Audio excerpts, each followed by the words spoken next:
नमस्कार, मैं जेबी Sharma. BVM news पर प्रस्तुत की जाने वाली इस विशेष रिपोर्ट में हम आपको दिखाएंगे कि बरसात के पानी से जो जलभराव हम अपने शहर में अलग अलग क्षेत्रों में देख रहे हैं, उसमें लोगों की क्या स्थिति है और किस तरह से लोग परेशान हैं।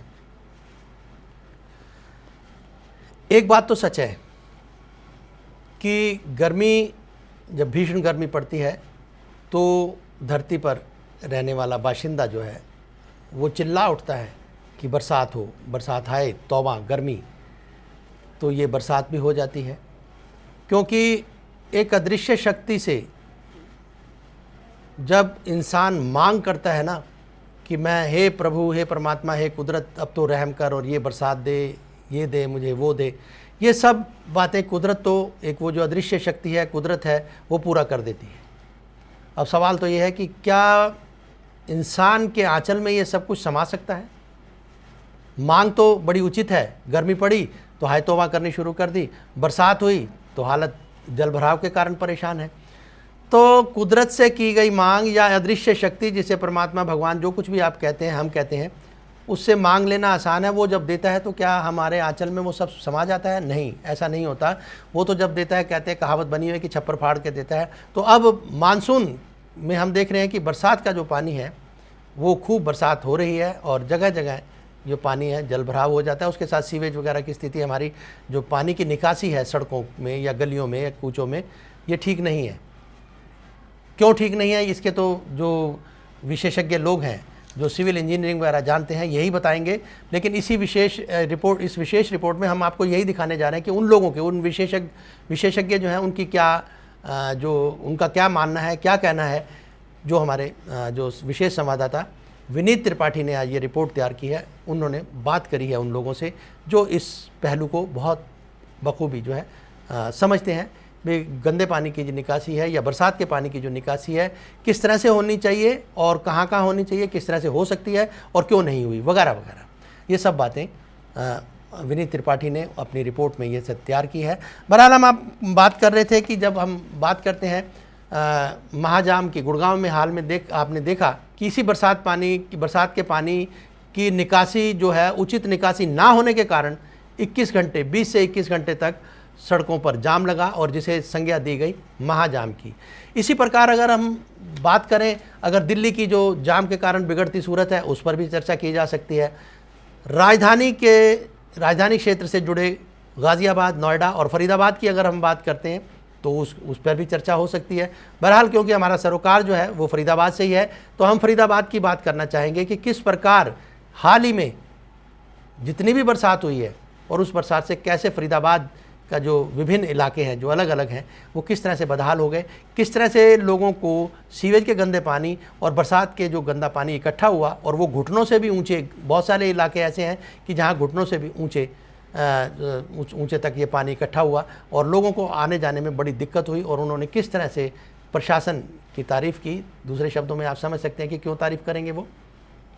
बहरहाल हम अपनी बात करना चाहेंगे कि लोगों के प्रशासन के जो गुस्सा है प्रशासन के खिलाफ, वो किस तरह से वो अपना उन्होंने उसका इजहार किया।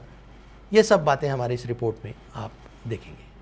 अगस्त और सावन का पवित्र महीना, हर जगह बारिश, सुहाना मौसम, मिट्टी की खुशबू, ताज़ा हवा और हवाओं की झोंकों से लहराते हुए पेड़, जगह जगह हर हर महादेव के जयकारों और शिव भक्तों से ओतप्रोत भारत हर किसी को यहाँ रुकने पर मजबूर कर दे। ये वो भारत है जिसे हमने नहीं, हमारे पूर्वजों ने देखा है।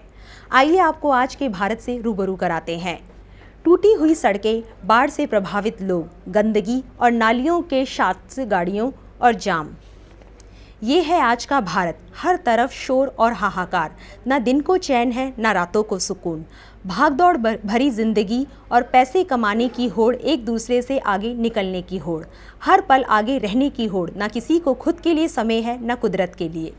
सड़कों पर दौड़ती इन गाड़ियों ने लोगों के जीवन पर ब्रेक लगा दी है। हर जगह शोर ही सुनाई देता है। विज्ञान ने जितना हमारे जीवन को आसान बनाया, उतना ही हमें खूबसूरत भारत से दूर कर दिया है, या यूं कहे हमारी ज़रूरतों ने हमें व्यस्त कर दिया है। कहते हैं सावन का माह जो होता है हिंदू धर्म के एक पवित्र महीना माना जाता है। सावन में बारिश होती है और बारिश से किसानों के साथ साथ आम लोगों को गर्मी से राहत भी मिलती है। लेकिन इस समय हम मौजूद हैं फरीदाबाद जिले में। फरीदाबाद का जिला इस समय जलमग्न हो चुका है। लगभग रुक रुक के 2 दिन से लगातार यहाँ पे बारिशों के कारण हालात बद से बदतर होते जा रहे हैं। ट्रैफिक समेत तमाम समस्याएं फरीदाबाद में इजाद हो चुकी हैं। हालांकि फरीदाबाद में 2 बहुत बड़ी समस्याएं हैं, ड्रेनेज प्रॉब्लम और कूड़ा कचरा यानी गंदगी। 2 ऐसे बड़े मुद्दे हैं जो फरीदाबाद की जनता के नाक का नासूर बन चुके हैं। इस वक्त हम आपको दिखाए खड़े हैं, निवास है जिला एवं सत्र न्यायाधीश डीजे ऑफिस के बाहर, उसका एक निवास है ये। और उसर के हालात ये हैं कि आप खुद अपनी आंखों से देख सकते हैं कि आधे आधे घुटने तक यहाँ पे पानी दिख रहा है। और हालात ऐसे ये केवल इस जगह के नहीं हैं, पूरे फरीदाबाद में जगह जगह जाम का सिलसिला और पानी भराव की समस्या पूरे फरीदाबाद में होती जा रही है। इस समस्या से निजात दिलाने के तमाम आला अधिकारी इस समय चहलकदमी कर रहे हैं, लेकिन इस बात का अभी तक कोई भी सॉल्यूशन नहीं निकल पाया कि आखिरकार फरीदाबाद जो पूरी तरह से जलमग्न हो चुका है। कुदरत का करिश्मा है कि फरीदाबाद में कभी बाढ़ नहीं, लेकिन पानी के भराव के कारण फरीदाबाद में बाढ़ से ज़्यादा बदतर हालात दिख रहे हैं। अगर हम पूरे भारत की बात करें तो देश के तमाम हिस्सों में इस समय बाढ़ के हालात गंभीर बने हुए, असम हो, तमिलनाडु हो, हर जगह बाढ़ के गंभीर हालात बने हुए हैं। लेकिन फरीदाबाद में बिना बाढ़ के ही बारिश की बाढ़ बन चुकी है। ऐसा क्यों होता है, इस बात की आज हम आपको जरा चर्चा करते हैं कि पानी का जल भराव क्यों दिन पे दिन बढ़ता जा रहा है। आखिरकार ऐसी क्या दिक्कतें हैं जिसके कारण ये जल भराव गंभीर समस्या का एक मोड़ लेते जा रहा है। हमारे सामने यहाँ पे तमाम लोग हैं जिनकी वाहन खराब हो गए हैं, जिनके खड़े हुए हैं, वाहन खराब होने की वजह से गाड़ियाँ खराब हो रही हैं। डीजे यहाँ पे आप देख सकते हैं, स्कूल से आती छात्राएं इधर पे किस तरह पानी के बीच में जद्दोजहद करती हुई दिख रही हैं। इधर पे पानी हालात ये है कि मैं कैमरा पर्सन से अनुरोध करूंगा थोड़ी सा आगे चल के पानी का पूरा जिक्र करें, जिसको फरीदाबाद की जनता भविष्य की स्मार्ट सिटी के ग्राउंड जीरो की रिपोर्ट को जान पाए कि हम लोग इस समय ग्राउंड जीरो से आके इसका निरीक्षण करने फरीदाबाद के तमाम जगहों में जाएंगे और इस बात का आज देखेंगे कि क्या फरीदाबाद बिना बाढ़ के ही बाढ़ जैसे हालात है। इधर हमारे साथ कुछ युवा साथी भी मौजूद हैं जो इस बात को चर्चा करेंगे कि आखिर फरीदाबाद में जो इस तरह के हालात हो चुके हैं, बाढ़ नहीं है फिर भी बाढ़ जैसे हालात बने हुए हैं, क्या कारण? सर मैं एनआईटी से इधर इतनी पौने घंटे में पहुंचा हूं, जो कि ये 10 मिनट का रास्ता है, सिर्फ 10 मिनट का। जिस रोड पे जाओ उस रोड पे जाम और पानी जमा पड़ा है, किसी भी तरह की कोई निकासी नहीं है। हमारे यहाँ पे एनआईटी से लेके शहर में किसी भी सेक्टर में किसी भी तरह कहीं भी चले जाओ कोई भी निकासी नहीं है। आप जिस एरिया में खड़े हैं यहाँ देख रहे हैं कितने बड़े बड़े मंत्री लोग यहाँ रहते हैं, लेकिन आप पानी का हालात आप अपने आप ही देख रहे हैं। उस चीज़ को हम बहुत अच्छी तरह देख रहे हैं, लेकिन एक चीज़ बताइए कि इस चीज़ का सॉल्यूशन क्या हो सकता है, क्या कमी है? लोग कह रहे हैं हरियाणा बदल रहा है, हरियाणा कैसे बदल रहा है, ऐसे हरियाणा का बदलाव हो सकता है? नमस्कार जी माननीय मनोहर लाल खट्टर सीएम साहब, ठीक है। नमस्कार जी किशन पाल गुर्जर जी, अन्य मंत्रीगण, सीमा त्रिखा, विपुल गोयल जी, सबको हमारा पहले तो नमस्कार। ये आपने हरियाणा की साफ सफाई की मुहिम चालू करवाई है, ठीक है। ये आपका कहने का मतलब ये है कि अब ये हरियाणा इस पानी को देख देख के ही बदलेगा, ठीक है। हम सबसे पहला हम काम ये करना चाहेंगे आपसे, हम आपको गलत नहीं ठहरा रहे, हम ये कहना चाहेंगे सबसे पहले अपने ये भ्रष्ट जो सरकारी अफसर बैठे पड़े इनको ठीक कराइए और इनको ये हुक्म दीजिए कि जो गली मोहल्ले की नालियां हैं, नालियां और ये गटरे हैं, इनको सरकारी भ्रष्ट की बात की, सरकार की भ्रष्टता को आपकी सरकार, खट्टर सरकार या बड़े उच्च मंत्री ही उन पे एक्शन ले सकते हैं। वही तो मैं कहना चाहूंगा सर, एक्शन लीजिए। कब एक्शन लेंगे? अब ये पीछे गाड़ी देखिए, आधी तो ये गाड़ी डूब गई। अब किशन पाल जी एक काम तो कर दो कम से कम, हम किसी भी एक मिनट, किशन पाल जी एक काम ये छोटा सा कर देना कि ये गली मोहल्लों को मैं भेज के अपने एमसीएफ अफसरों को उनको खुद एक बार बोलना कि बाइक लेके निकले और ये गंदे पानी से होते हुए जाएं, उसके साथ इसमें डूब के मर जाएं। युवाओं का गुस्सा जायज है, लोगों का गुस्सा जायज है। इन लोगों का मंत्री और अफसरों से साफ ये कहना है कि अगर आप लोग गाड़ी से उतर के जरा इस पानी में उतर के देखिए, जिन हालातों में ये लोग यहाँ पे रहने को मजबूर हो रहे हैं, उन हालातों में उतर के देखिए, शायद आपको पता लगेगा कि किस बदस्तूर जिंदगी से यहाँ के लोग जीने को मजबूर हैं। इधर और भी लोग स्कूल जाते हुए कुछ छात्र मेरे साथ हैं। अच्छा, आप ये बताइए कि ये पानी की जल भराव की समस्या, आप स्कूल जा रहे हैं, किस तरह की आपके पास समस्याओं का सामना करना पड़ता है? बहुत मुश्किल से कठिनाइयों का सामना करना पड़ रहा है। कपड़े गंदे हो जाते हैं, बैग गीले हो जाते हैं, कॉपी किताब गीले हो जाते हैं। और सरकारें कह रही हैं कि पढ़िए, आगे बढ़िए, कैसे पढ़िए? कैसे बढ़ सकते हैं इसमें बताओ। तो अच्छा आप बताइए कि ये समस्याएं कैसे इनको कम कैसे किया जा सकता है? कुछ आप वो तो सरकार का एक्शन लेना पड़ेगा, हम क्या कर सकते हैं।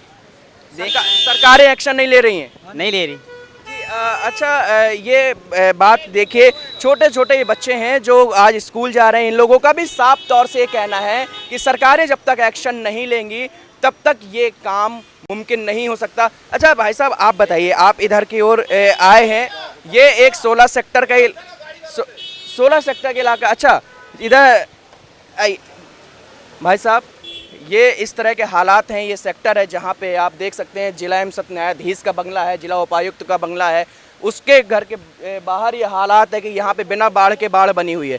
आप किसको दोषी ठहराएंगे इस समस्या के लिए? इस समस्या के लिए सारा नगर निगम के जो विभाग है ना जी, वो पूरी तरह दोषी है। ये मैं यहीं पर रहता हूँ नज़दीकी, और इस यहाँ पर हमेशा ये हाल रहता है। वो रेन हार्वेस्टिंग कभी भी साफ़ ही नहीं करते हैं। यहाँ के एक्शन से हमने कई बार कंप्लेंट करी है, हमारे यहाँ पूरी साहब हैं, वो हमेशा इसके ऊपर कार्रवाई करते रहते, लेकिन एक्शन जो सिर्फ जबानी कार्रवाई करने के आश्वासन के अलावा कुछ नहीं करते। जबानी कार्रवाई होती है लेकिन एक्शन कुछ नहीं होता है। अच्छा इन हालातों से आपकी फरीदाबाद स्मार्ट सिटी में भी शामिल हो चुकी, तो क्या ऐसे स्मार्ट सिटी बनने का सपना सच हो सकता है? नहीं हो सकता, कभी भी नहीं हो सकता। ये सपना सिर्फ विधायक जी का रह जाएगा, विधायक के अलावा किसी का सपना पूरा नहीं हो सकता है। अच्छा अब तो आपके फरीदाबाद से मंत्री और बढ़ा दिए गए हैं, विपुल गोयल जी को मंत्री बना दिया गया, तब उन्हीं का क्षेत्र है जी, विधायक जी का, ये विपुल गोयल जी का क्षेत्र है। यहाँ पर ये हालात है। पीछे हम उनके पास सब यहाँ से मिलकर गए थे, सभी लोग इकट्ठे हो गए थे, जब भी सिर्फ आश्वासन नहीं मिला, उसके बाद भी आप हालात देख सकते हो।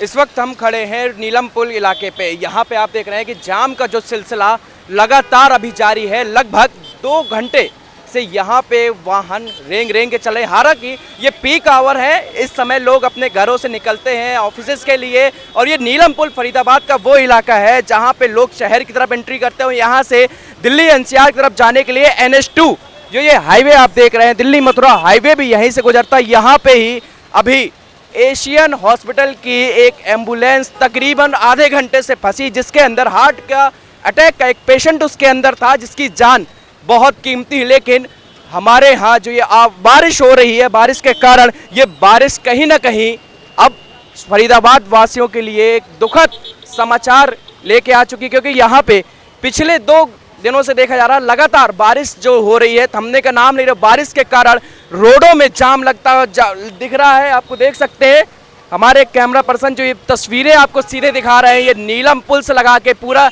NH2 हाईवे तक का ये पूरा सीन है, जो इस समय पूरा चौक पड़ा हुआ है, और यहाँ पे वाहनों की रफ्तार बिल्कुल थमी हुई लग रही है।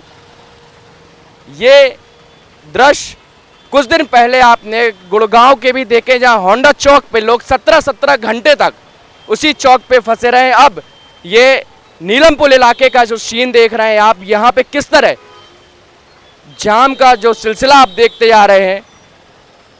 जरा नजर डालिए आसमान से बरसती इस आफत की बारिश पर। हर जगह पानी ही पानी, जहाँ तक नजर जाती है पानी ही दिखाई देता है।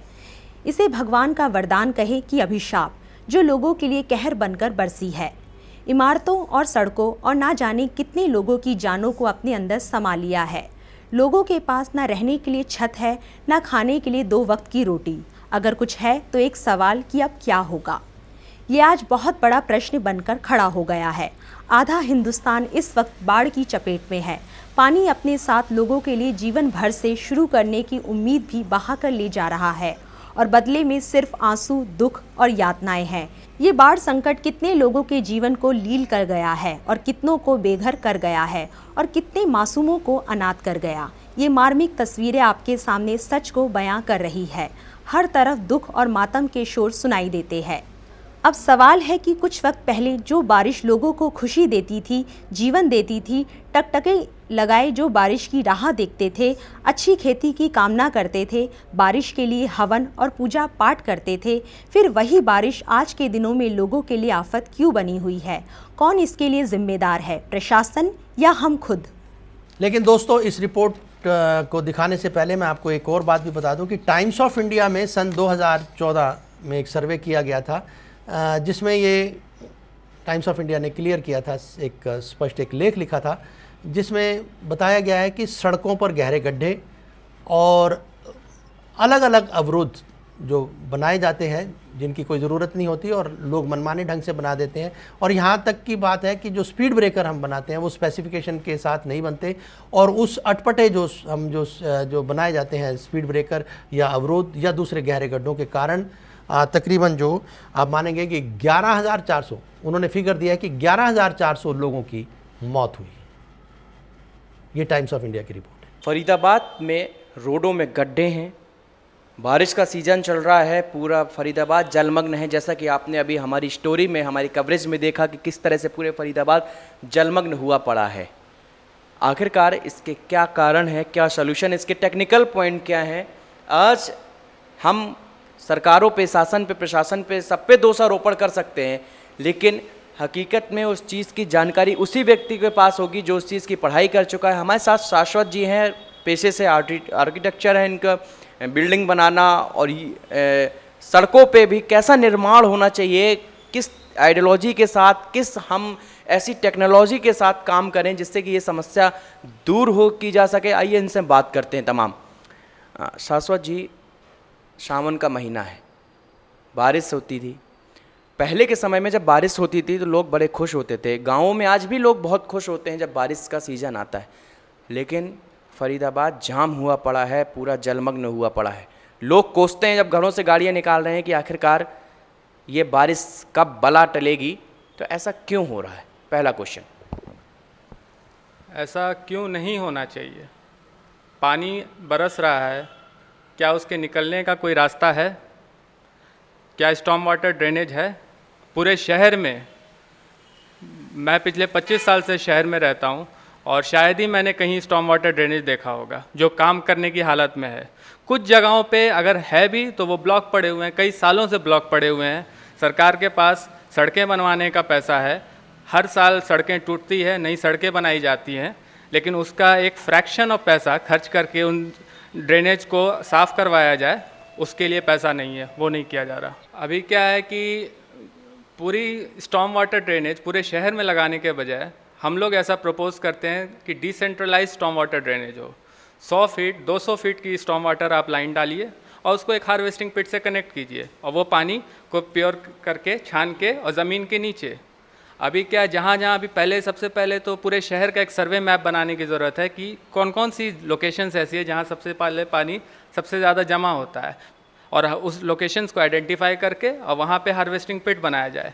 नहीं तो जैसा पार्क, जितने भी नेबरहुड पार्क्स हैं सेक्टर में या जहाँ पे भी ग्रीन बेल्ट्स हैं, वहाँ हार्वेस्टिंग पिट्स बनाया जाता है। मैं बार बार हार्वेस्टिंग पिट इसलिए बोल रहा हूँ क्योंकि हार्वेस्टिंग पिट एक ऐसी चीज़ है जिससे हमारे दोनों काम सॉल्व होते हैं। एक अर्बन फ्लडिंग, जो आपका वाटर लॉगिंग है शहर में जिससे जनता परेशान है वो, और दूसरा water scarcity, ground water level जो हमारा 400 फीट 500 फीट पे पहुंच चुका है और पूरा दिल्ली NCR उससे परेशान है, वो प्रॉब्लम भी सॉल्व होती है। क्योंकि अभी क्या हो रहा है कि पानी बरसा और पानी को हम इवेपोरेट होने का इंतज़ार कर रहे हैं, हम खुद कुछ नहीं कर रहे हैं। हमारी सारी इंजीनियरिंग, हमारी सारी साइंस सब फेल हो रखा है और हम लोग चुपचाप बैठ के ये इंतज़ार कर रहे हैं कि पानी इवेपोरेट होगा। अब पानी ज़मीन भी नहीं सोखेगा। क्यों? क्योंकि हमने शहरों में ज़मीन सोखने के लिए पानी सोखने के लिए ज़मीन तो छोड़ी ही नहीं। हर जगह कंक्रीटाइजेशन है, हर लोगों ने अपने घरों के, बिल्डिंग के आगे पक्का कर दिया है। जहाँ थोड़ी सी जगह मिले लोग पक्का करने पे उतारे हुए हैं। ज़मीन आप छोड़ेंगे तभी तो सोखेगा, सड़क तो सोखेगा नहीं। और स्टॉर्म वाटर ड्रेनेज आपने डाली नहीं, हार्वेस्टिंग आपने बनाया नहीं, तो पानी जाएगा कहाँ? बहुत बहुत धन्यवाद हमको ये चीज़ बताने के लिए और दर्शकों को बताने के लिए कि जब तक हमने रेन हार्वेस्टिंग सिस्टम, पानी को, वर्षा के पानी को ज़मीन के अंदर भेजना, एक टेक्नोलॉजी है जिसके ज़रिए हम लोग पानी का जो निकासी है उसको भी सुचारू रूप से कर सकते हैं और जो हमारा जल स्तर जो गिरता जा रहा है इस पे भी हम काबू पा सकते हैं। तो अप स्ट्रीम की रोड में ऐसे टुवर्ड्स ऐसे लेफ्ट साइड में आपका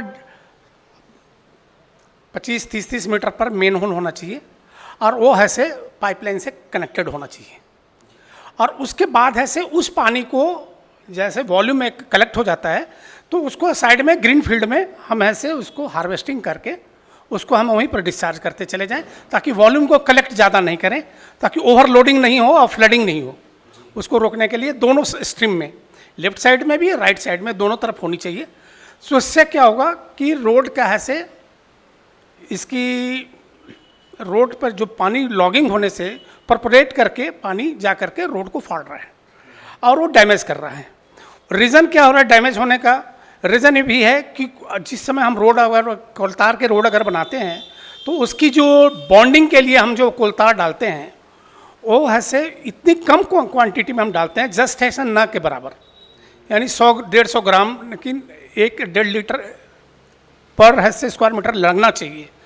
वो कॉन्ट्रैक्टर अब शेविंग कर देते हैं, क्योंकि उनके भी ओवरहेड कॉस्ट बहुत से अधिक हैं, डिपार्टमेंट को पैसा देना है, प्लस आपको ऐसे उनके बिल से रुकते हैं, तो वो भी तो कहीं से तो कहीं वो लोग मटेरियल की सेविंग करेंगे। तो गवर्नमेंट को चाहिए कि जब भी किसी कॉन्ट्रैक्टर को काम दें तो 5 साल की उनकी ऐसे उससे ऐसे एक तो करप्शन रुकेगी, साथ में क्वालिटी आएगी, और साथ साथ में ऐसे उनको ऐसे डैमेज चार्जेस ऐसे कि रिपेयरिंग अगर आपको हो तो आपकी कॉस्ट से कर आ जाएगा, और उनके पैसे ऐसे होल्ड करके रखा जाए, 10% को होल्ड करके रखा जाए। वो जब तक 5 साल अगर 3 इयर्स या पहले इनिशियली में 3 इयर्स करें, बाद में ये, क्योंकि ये है अवेयरनेस, कॉन्ट्रैक्टर को अवेयरनेस जब तक नहीं होगा तब तक ऐसे ये चीज़ नहीं आ पाएगी। अवेयरनेस के लिए धीरे धीरे कॉन्शियस हो जाएगी, सभी लोग कॉन्शियस होंगे, और ट्रांसपेरेंसी जब तक नहीं आएगा तब तक ऐसे ये सब चीज़ें नहीं हो सकती। करप्शन होता रहेगा और रोड टूटते रहेंगे, वाटर लॉगिंग होते रहेंगे, और कहने के लिए हम स्मार्ट सिटी हैं, लेकिन हमें खेद है कि स्मार्ट सिटी बनाने के लिए आपके छोटे छोटे क्लस्टर में और प्लस ऐसे वहाँ पर ऐसे लोगों के बीच जो झुग्गी हैं मन के हैं, हमारे क्या है कि हमारे शहरों में प्लेइंग बच्चों को खेलने की जगह को कंक्रीट कर दिया गया, और वो जगह को न मात्र के ऐसे मेरे अंदाज से जो मेरी असेसमेंट है वो 5% भी नहीं है। बच्चों को खेलने का आज ऐसे ऑलराउंड डेवलपमेंट के लिए भी उनके पास कुछ है ही नहीं। बच्चे ऐसे घर में हैं, या तो टीवी देखते हैं या तो फिजिकल का वर्क करने के लिए और प्लस ये करने के लिए, चाहे और लोग को अराउंड करने के लिए कुछ मिलता नहीं है, जगह ही नहीं है, सभी जगह कंक्रीट हो गया। कंक्रीट होने से क्या होता है कि लोग घर के आगे भी ऐसे एनक्रोचमेंट करके उसको ऐसे कंक्रीट कर देते हैं, तो उससे क्या है कि हमारा ऐसे लाइन जा रहा है। और मेन चीज़ है म्यूनिसिपल कॉरपोरेशन का भी काम है कि बरसात शुरू होने के पहले वो पूरी लाइनों को जो भी हैं वहाँ पर ऐसे कूड़ा को, डस्टबिन को पूरे से डिस्पोजल करें, और उसकी ऐसे वहाँ पर ऐसे ब्लीचिंग पाउडर करके, ताकि वो उसको हाइजीनिक बनाएं, जिससे कॉलरा भी फैलने का और बीमारियाँ भी फैलने का, ऐसे मलेरिया का छिड़काव होना चाहिए। शाम को ऐसे गाड़ियाँ आना चाहिए, और केरोसिन ऑयल के साथ में जो फ्यूमिंग करते हैं, धुआं जो करते हैं, वो सब भी चीज़ें होना चाहिए। अदरवाइज ऐसे उससे क्या है कि समाज में लोग को बीमारियां अधिक से अधिक होगी। डॉक्टर लोग की कमाई बढ़ चुकी है, ऑलरेडी उनकी फीसेस ऐसे दुनिया भर के हो चुके हैं, एक नॉर्मल आदमी के लिए बहुत ही ऐसे it is very difficult to maintain it. देखिए, बारिश के बाद सड़कों का हाल, हर जगह सड़कों पर पानी भरा है। ये नहीं पता चल रहा है कि सड़कों पर गड्ढे हैं या गड्ढों में सड़कें, या यूँ कहे कि मौत को दावत आए दिन इन गड्ढे की वजह से हादसे होते रहते हैं। सड़कों पर पानी भरने से सड़कें दिखाई नहीं देती और रोज़ ही कोई ना कोई हादसा होता रहता है। रात का अंधेरा हो या चकाचौंध भरी लाइट सड़कों के गड्ढों को आंख से ओझल कर देती है। सड़कों की हालत बरसात के बाद और ज़्यादा खराब हो गई है। जब इस बारे में सिविल इंजीनियर जैनेंद्र कुमार से बात की गई तो उन्होंने सड़क पर होने वाले हादसों का कारण सड़कों को बनाने के लिए प्रयोग में लाए गए सामान को बताया है। युवाओं ने पालिका प्रशासन ठेकेदार पर घटिया निर्माण सामग्री काम में लाने का आरोप लगाया है। पानी भरा होने के कारण जहां वाहन चालकों को परेशानी का सामना करना पड़ रहा है, वहीं राहगीरों को भी इस पानी से ही गुजरना पड़ता है। दुपहिया वाहन चालक राहगीर कई बार चोट भी खा चुके हैं। तो दर्शकों, ये थी हमारे विशेष संवाददाता विनीत त्रिपाठी की जल भराव को लेकर एक विशेष रिपोर्ट। फिर मिलेंगे, तब तक के लिए JV शर्मा का आप सबको नमस्कार।